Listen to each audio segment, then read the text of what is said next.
Coucou à tous, donc je suis de retour pour la suite de la présentation de mes réalisations pour le défi Saga Post Scrap, le forum qui avait pour intitulé le parc d'attractions. On en est au défi numéro 10 qui est les chaises tournantes. Donc il fallait s'inspirer d'un lift, il fallait en faire un identique en fait. Et en point bonus, il fallait utiliser un badge. Donc on avait un lift qui nous était proposé avec 8 photos.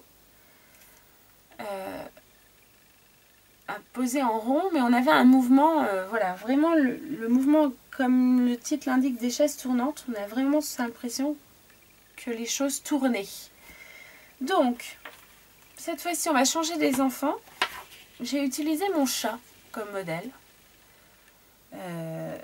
J'ai toujours un bonheur à le prendre en photo parce qu'il se laisse faire en plus et il pose. C'est incroyable.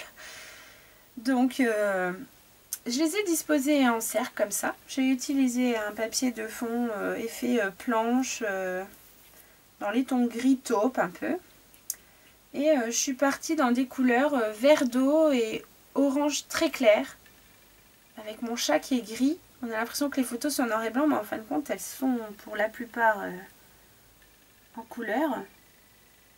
Voilà, ça ressort vraiment... non, elles sont en noir et blanc, je raconte n'importe quoi. Mes photos sont en noir et blanc, donc ça fait vraiment bien ressortir tout. Mais mon chat est gris, donc voilà, ça choque pas en fait. C'est pour ça que je m'avais hésité en fait. Il n'y aurait pas eu le grillage, j'aurais pas dit. Enfin bref, il s'appelle Gribouille, hein, ça, il n'y a pas de doute là-dessus. Donc je vous montre le lift. Il fallait utiliser des badges, pour ma part j'en ai utilisé 2. Donc on a ces petites flèches qui rappellent cette idée de mouvement.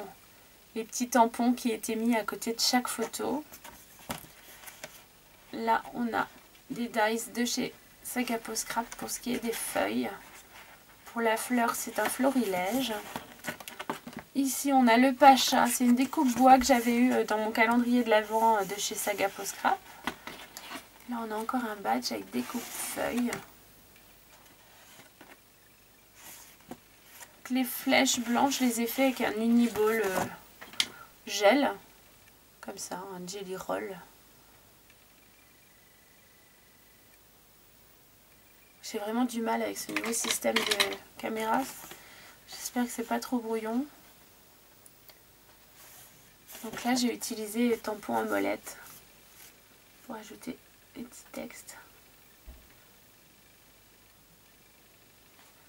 Donc voilà, une vue d'ensemble de cette petite page. Donc s'inspirer du lift, ça c'est validé. Utiliser un badge, bon j'en ai mis 2, donc voilà, consigne respectée hein, pour cette créa. Donc on se retrouve pour la suite des autres réalisations. Et en attendant, je vous fais plein de scrap bisous et à très très vite.